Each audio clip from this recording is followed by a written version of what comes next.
One of the first raps I wrote, I remember Chris and my other homeboy, they just like, I said something and it wasn't like funny, good laugh. That was terrible laughing. They laughed at my ass. Ooh, it felt like 5 minutes of real time. But from there, it made me overthink and start to be real critical of what I said. I just didn't want to say anything. I wanted to put the thought behind it. I started to look at freestyling more as a playful thing, something to help strengthen spontaneous activity, creative thought, just expanding, just going wherever you need to go. But I started to learn, especially once I think not understanding the business is what holds a lot of people back, because you have a lot of people who may be uber creative, but they don't know none of the admin back end things that help take their craft to the next level. It's a learning process. The applications change all the time, so you kind of got to be well versed and keep people around you that know. My name is James Ronnie Collier. I'm the second son of Pearlie and Bud Collier, and I happen to be a physician and a former military officer in the Air Force. Well, I was born July the 27th, 1946. I was born at home, and I was born down on the creek.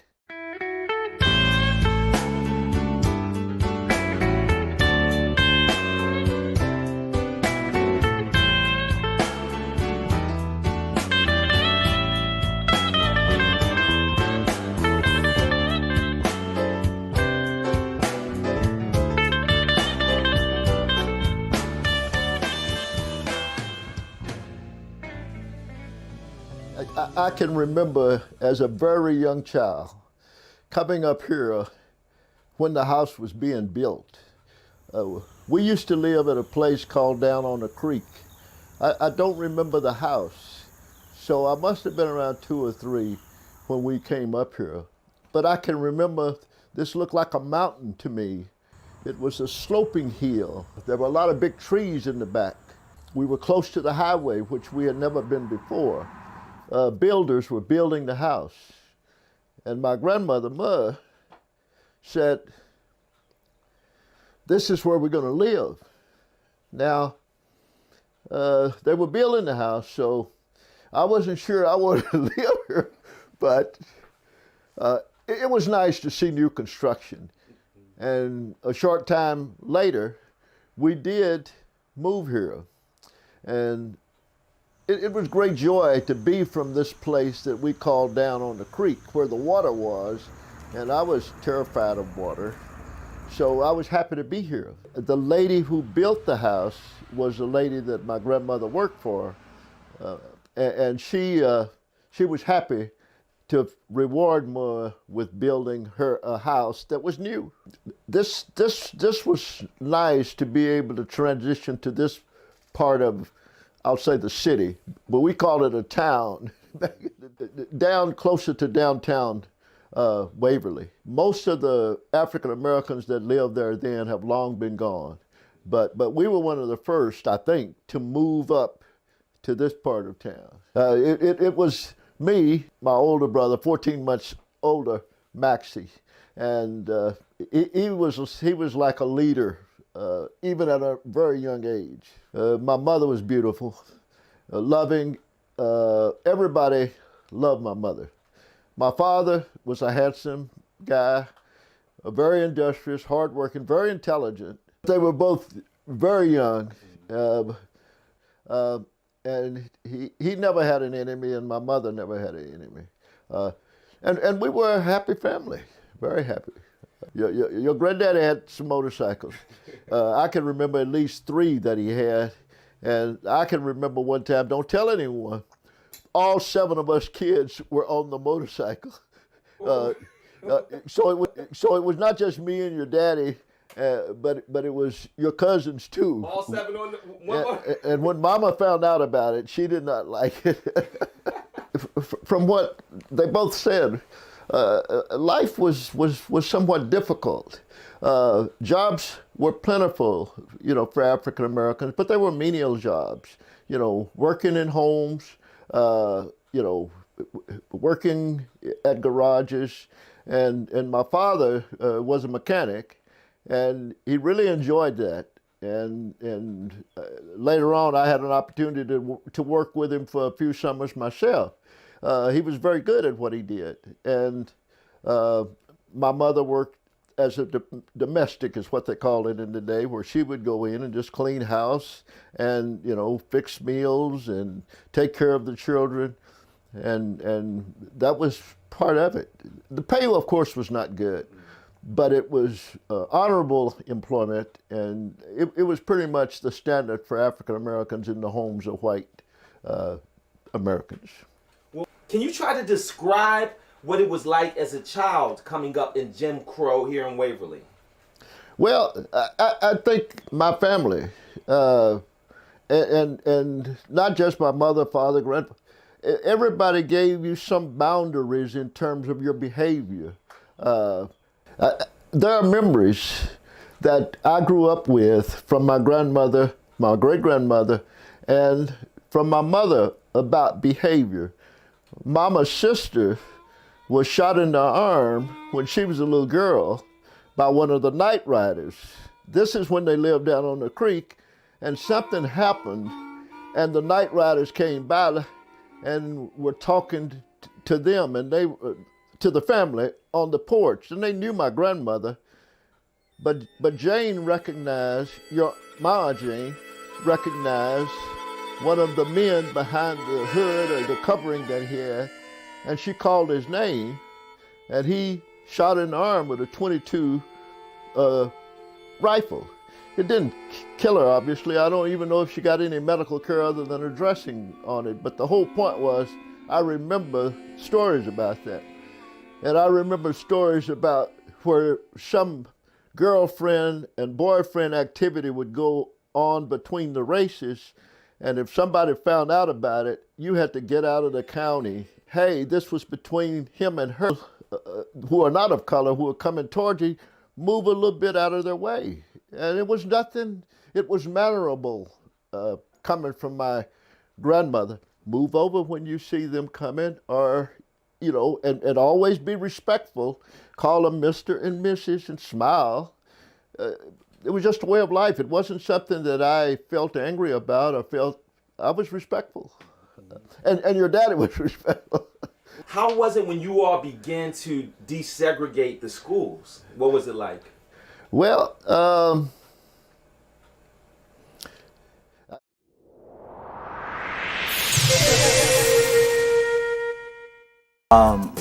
and pursue something positive, man. This isn't the American dream. You know what I mean? That's nothing else. Oh yeah, what's good? It's V, the villain, and that's how it is. Exit strategies to snap your neck back, and Nina and Max is putting these ex-gangsters on the map and letting the youth know you ain't gotta do that. It's a cold game, a cold thing. Even the roughest and toughest of OGs end up dead in gunslang. So I'ma do my thing and you do your thing. Pasadena was a very controversial city. Like, you either had to be a part of something or you would be destroyed, kind of, like, you know, or you just weren't in style. The only thing you see is do-rags, perms, and jerry curls, you know what I'm saying? And big Cadillacs. We would be caught for, like, stealing cars, and, you know, we'd be caught for robbing people's houses. And so I kind of forced my family to have to move to the Inland Empire. It was kind of hard because I felt like I moved the family. You know what I mean? And it was because of me that we lost. And so I tried to make a change after that. Well, as I got older, you know, you kind of get played out. So it's like, I lost my cousin to it also.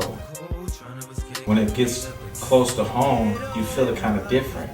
You're not looking at the aspect of, oh, I killed the enemy, or I served the enemy tonight. You're like, I lost a family member to this. Game plan was rapping. It was crazy. I actually wanted to be a marketer. My brother Juan G was rapping at the time, and they were doing their thing. And so I was like, you know, I could do marketing. I could, you know, sell CDs. You know, we sell clothes, we sell stolen items, sell a CD to somebody. You know what I mean? So, you know, I did the marketing thing, and then I now I'm to the point where I got my own solo album out. Making my name, pimping the game, so cold the bills like I'm going insane. Young thug, what a business, my friend. It's been a struggle, but we had a game plan, and I stuck to it. that listen, even though it's hard, if you have faith in God and self and determination, you can do anything you want to do. And I'm a living testimony for that.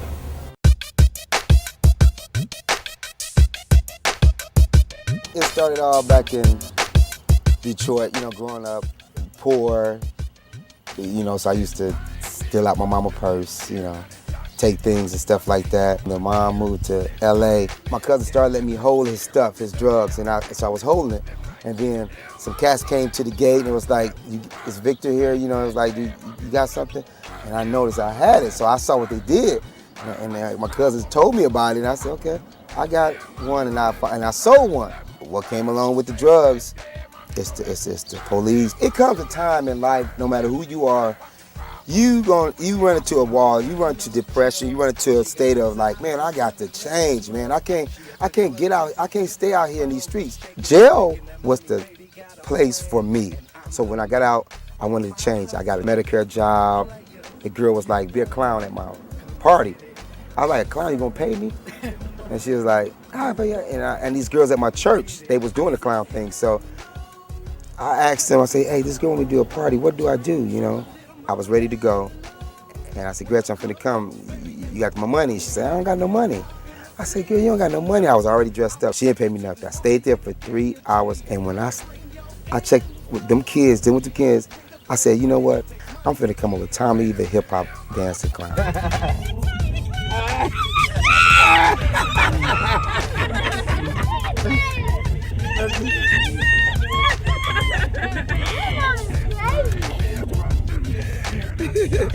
Hey.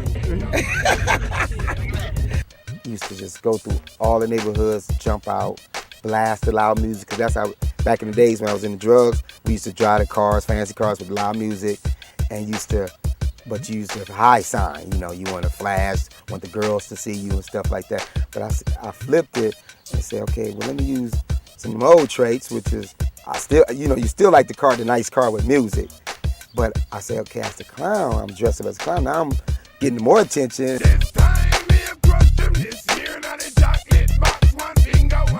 I got the kids, and I'm doing something positive.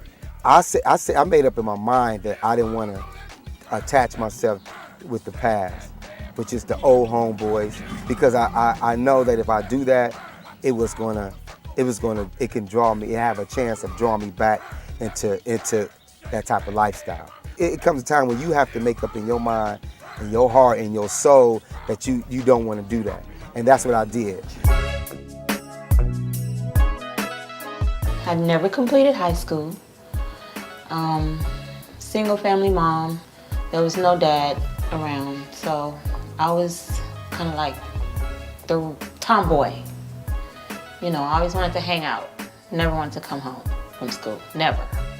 So that's basically how it was up until teenage pregnancy.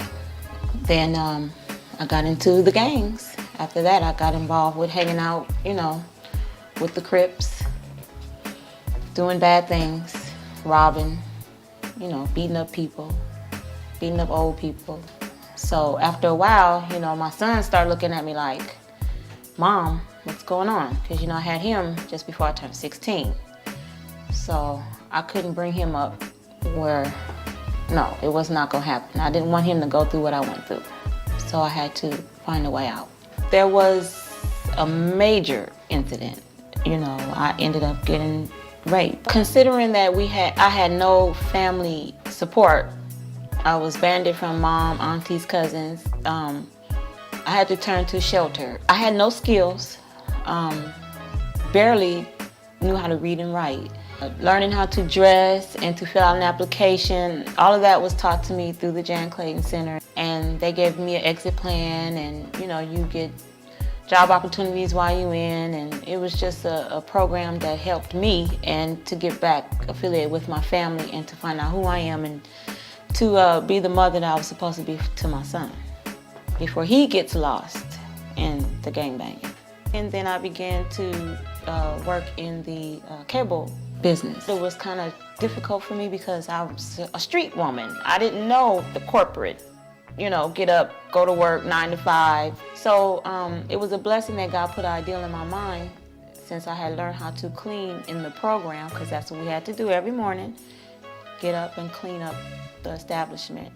I started my own business, cleaning house. And I started accumulating customers, and I would work 3 days cleaning house, and then eventually I started making more money cleaning house than I would on the paycheck. God put another ideal in my mind to put a commercial on the cable channel, considering I was working for the cable company.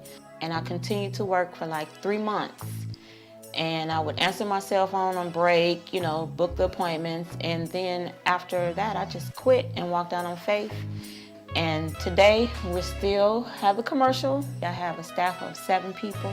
I have a curb property, and I have my business. I run out of one of my units, and we just doing it. For me and my brothers, we didn't have to join our neighborhoods. We was born and raised in Compton, so that's where we from, and we just represented parks. The area in which I grew up on, Rosecrans and Bullis, we had Lewis Park. As far as constantly wearing colors and different things like that, I mean, I would say I probably was in about the 8th grade. I always wanted to assist my brothers, not because, you know, they affiliated themselves with Bloods or if they wore a color, because they could have been Crips. And it just so happened that, you know, that they was from the mob. So my sisters went to the mob. My mom and dad, they've been together since the 7th grade, so we always had that structure. Our parents are homeowners, so it wasn't like a broken home, wasn't drugs being used in the home. So I always had an educational background, and I played football and basketball. You know, just an incident came up, you know, where I was accused of being in an incident, and I didn't really have any personal anything to do with it. I was 18 years old, I had just graduated from high school, I was on my way to college, and I did from 18 to 28. Being away from your family, being a man that's coming up in your house, I felt that I was doing an injustice to my mom because they were getting old. I was supposed to be out there with my mom, helping the old lady at the grocery store, help, you know, reading with the kids. So that obligation of being a part of the community, being a part of my family, that took my mentality to a whole nother level. Then really having the opportunity, being locked up, to really talk to Crips, to talk to other Bloods, to talk to other brothers from up north, to have the opportunity to really socially start sitting down and dialoguing with them. Well, you know, these brothers are doing the same thing I want to do. You know, they want to own a business. They want to do that. He played football. So now we're finding commonalities. Once we find commonalities, then it's easy not to hate each other. Some of our strongest people in our community are the gang members. We talk about individually strong, mentally strong. And we need to redirect that energy. We need to redirect those individuals in a sense, whereas we can start applying whatever God-given talents and influence that we have to something that's more positive. You have to do some self-inventory and say, what I really want to do, and start setting up short-term goals to start accomplishing some of those goals for yourself first. I'm a business owner. I just incorporated my business. I own a commercial building maintenance company, and that's something that for me, it just gives me self-esteem. I started gang banging early. And I started, I think, around 12 years old. I was a little fat kid on the block. You know, I didn't have no kind of sense of inclusion until I met other fat kids that were a little bit older than me, but they were involved in gangs. But when I was going to school, kids was cruel. They had a way of making me feel like, man, only way I can react out is in violence. I can't sit back. I'm not finna play the yo mama bagging game. I'm not. I'm gonna staple your eyeball with the stapler and get kicked out of school. You know, I didn't know how to do nothing but react. But I was in the life, young. So in that, I really just went with the norm as far as gang violence. I flowed through it. I got older. You know, I started going to jail at about 16. I stopped around, I say, 28, 29. But that was the time when I went to the penitentiary and got committed. So I had to really sit this time. It wasn't no just me going in and out. First, let me show you this. I had made a few enemies in jail, right? And in the process of me making a few enemies in jail, I had got out. I had met this girl. She stayed in the rival gang's neighborhood. And I went over there. I had all our colors on. We pull up over there, and it was a day over there that they were out, full-fledged, you know. And me and one dude locked eyes. Words were spreaded. He shot. Everything else was history. I really, really told myself, I asked myself, what now? I reached the highest level of gang violence. I'm about to die for the neighborhood. And when I got there, it wasn't nothing there. Nothing. I'm just saying to myself, now what? You know, the nurse came in and she asked me, she said, baby, you so young, are you scared? I'm trying to boss up. No, I'm gonna die for the whoop, you know. And then my mom came, a whole nother tone kind of came, you know, to see my mom crying and telling me how she hate these streets and she hate that I love these streets more than I love her. And I don't love her for putting her through this. I almost gave her a heart attack and just all this stuff running through my head, you know. So I really just said, man, what is it meant for me to do? God, why did you put me here? What am I for? So I figured, you know, I owe you one. Keep me out with my thing. Don't let me die. You didn't let me die. So I figured, all right, I'm gonna do good.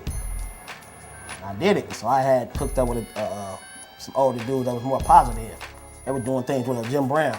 He had a program that was for ex-cons. They had brought me to him, and he had a few things he had that was going positive. And I said, you know what? I need to bring this to our community. You know, we don't have no kind of resources like this over here with that. You know, and that's what gave birth to Unity 3. I got it with the cats over here that had the mindset that I had. You know, it's just ironic that I got Shantez Williams, you know, a childhood friend that was on the negative. He's still right here with me on the positive. I mean, we deal with issues from a homie that might be in jail with 25 to life, who was the only child, whose mom lived by herself, and she's 47 years old and about to lose the house, to the little kids that we got to find out how we're going to get these vans to take them to a place. You know, it's so many different issues that we deal with. Okay, I was born and raised in the Jefferson Park community from the neighborhood of Harlem Crips. It started at junior high, of course. You know, we were just young claimers and fighting different little guys. It was nothing major. Some guys that I also knew, because I knew some Bloods, I grew up with them too. They approached me and put a gun in my head and told me that the neighborhood I was claiming was not their most favorable one. And my cousin being from that side, the Blood gang, told them they couldn't kill me. Well, to their disadvantage, they let me live. And in their letting me live, I came back and we went and retaliated, which led us to going to jail. I went and did 5 years the first time of incarceration. Stayed home about 6 years after that, but my mindset was still there. I still wasn't in control of the things that controlled me. And I went back to prison. This time going to prison for 7 years, which was the last term I just did. My son wrote me and said, Dad, I'm gonna be just like you.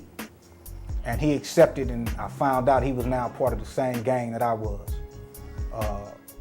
The letter came a year later when my son was now trying to get to the prison I was at because he had now been sentenced to 5 years in prison as well. This drastic change made me really take a look at myself and understand the direction and the leadership and the example I was being to him. One thing I find now that it didn't give me a retirement plan, it didn't give me a 401k, it didn't give me any benefits, you know.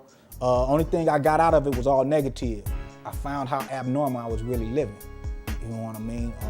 That it wasn't normal to carry a pistol in my pocket like this is the Western days. It wasn't normal to shoot at people.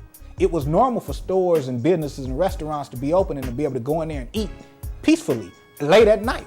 Every excuse that a brother makes for why he can't change and make his own life better, I can answer it. Because he been to prison? Me too. Because he had struggle? Me too. You know what I mean? Because he sold dope or used dope? Me too. You know what I mean? For all those oppositions, I'm the one to say, man, you can still do it because it's up to you. My suggestion to everyone is this is a dead end street. Death is the end result for everyone. You know, I look and ask the questions to the homies we deal with now of what's my legacy gonna be? You know what I mean? Now I want my legacy to be remembered. I don't want to be remembered as a homie that came out this hood, that did time and was down, never snitched, you know, was with the business, but just died. You know, a few 40s poured out up for me, a few parties, and they thinking about and reminiscing about when I was there. I don't want to be left like that. I want to be left with an impact in my community of what this Unity 3 represents. You know, it represents change of attitude, change of lifestyle, and life, and hope. I was definitely born and raised in the Watts area, particularly the Jordan Down housing projects developments, which is one of the most notorious neighborhoods in the city of Los Angeles. The gang that, you know, that dominate that area is called Grape Streets. So at a young age, you know what I'm saying, I became affiliated. Your first year of junior high school, you know, you wasn't looking forward towards that, you know what I'm saying, it was more of a scary thing. But once, you know, you got used to it, then, you know, it became like a sport in a sense. And your body become numb to it. And, you know, you had to become numb to that situation, or else you had to move up out of that environment. The girl that was my high school girlfriend, who I was dating at the time, she ended up getting pregnant by me. And that right there was just my key to like really leave it alone, because now I was thinking I got somebody to care for. I got a son, I got a baby finna come. and I had to reflect on my past and the lifestyle and the stuff that I was caught up in. I was like, you know, if I don't change my lifestyle, there's two places I'm gonna go. It's one is I'm gonna end up dead, and I told myself I'm gonna end up in jail for the rest of my life. So my thing was to try to educate myself, get a diploma. I had to really make that 360, that 360 turn from that lifestyle, because the lifestyle has to do with the clothes you wear, has to do with the car you drive, and has to do with the people that you associate with. I always kept myself around an environment of people that was positive, and that was the people at college, and we was eventually pluck one or two individuals from the neighborhood at a time that was ready to make that transition. So it was, you know, we always studied, we was reading books, we was reading the dictionary, we was reading the solar system, we was reading so much stuff. It's no longer about a Crip or blood. I'm gonna die because I'm a Crip in the blood. Majority of my people are perishing away because they don't have no knowledge, and because they don't have no knowledge, they're vanishing. And you know, CSDI, like I said, it was a spinoff from American. I mean, being natives of this community and understanding what our people is going through, you know, we had to be able to bring some back and give some back. And that was the whole plan behind CSDI. It's called the Community of Self-Determination Institute. Self-determination being in control of your own destiny. Well, I was assigned to Dolores Mission Parish, which is the poorest parish in the city of Los Angeles. And during the time I was there were 8 gangs at war with each other in the 2 housing projects in my parish. So, you know, though I was sent there to be the pastor of a parish, you know, I buried my first kid in 1988 and my 134th last February. So I sort of a vocation within a vocation where I started to help the kids who found themselves regrettably in a gang and wanted to move beyond it.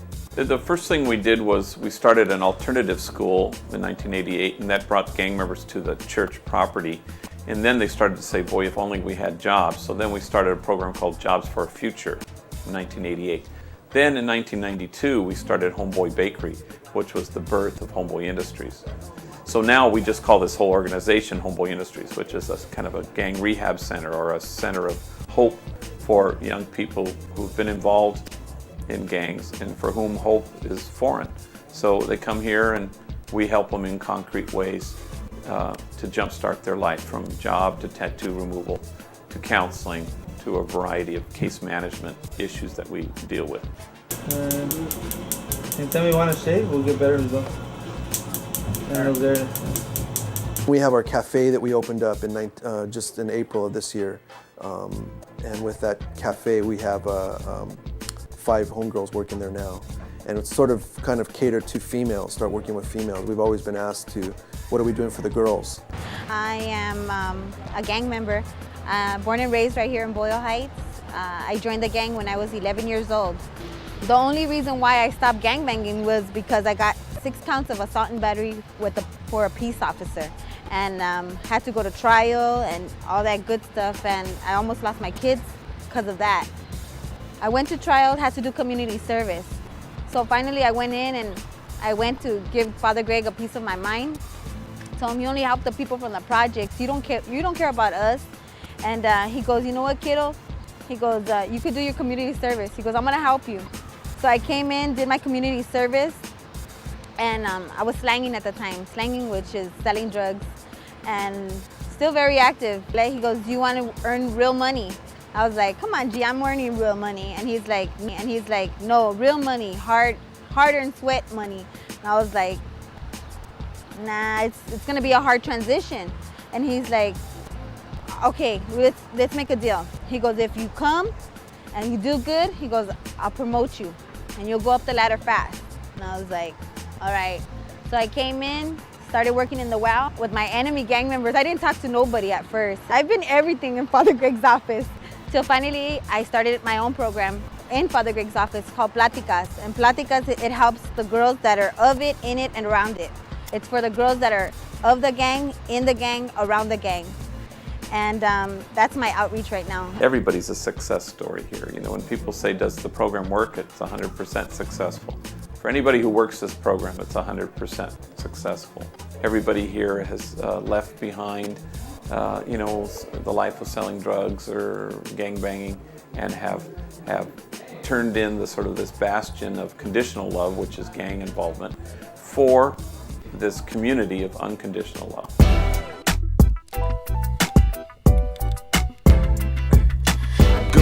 Drugs in many colors be flying in the city of LA where them homies be dying. A lot of misery, crime, suffering and pain. My exit strategy is to get out the game. Lifestyle is kinda lame, locked up in the cell. Eating spreads every day with war stories to tell. Can't collect my mail cause it's all in my books. I've been labeled as a menace to society crook. Overlooked all my chances on becoming a star, but making them dumb choices when I jumped in that car. Prevail and go far was my only intentions. Could have been a rocket scientist with big inventions. Throwing up my sets and representing my block. And if I caught you slipping, then you just got to make a fat knot. Pocket gotta earn to get it. Always keep it real and keep it level-headed. I'm gambling with my life like I'm rolling the dice. Gang banging in the streets ain't nothing nice. I'm gambling with my life like I'm rolling the dice. Gang banging in the streets ain't nothing nice. I'm gambling with my life like I'm rolling the dice. Gang banging in the streets ain't nothing nice. I'm gambling with my life like I'm rolling the dice. Gang banging in the streets ain't nothing nice. I'm looking for a way, trying to be okay, but the street life got me turning all kind of ways. Mama telling me that I need to do right, but mama don't understand the street life. I gotta hustle for my dollar. I gotta always look over my shoulder. I gotta always keep my hand on the clip, ready to flip, then ready to dip. Now I know this ain't right for me. You don't wanna see me dead in the streets, so I get on my knees and ask God, please show me the way that's right for me. Pour a drink over ice cause I'm feeling depressed. Like a needle in a haystack, my life's a mess. It's a test from God to make me realize. Better straighten up quick, make a decision that's wise. Many lies of the seat can't take the heat. Sick and tired of going to jail from the city police. Like rapping to them beats, I'ma put it together. I'ma keep my head up, player, cause it's gonna get better. Writing letters like this for my G's and hustlers. No longer in these streets will I be a buster.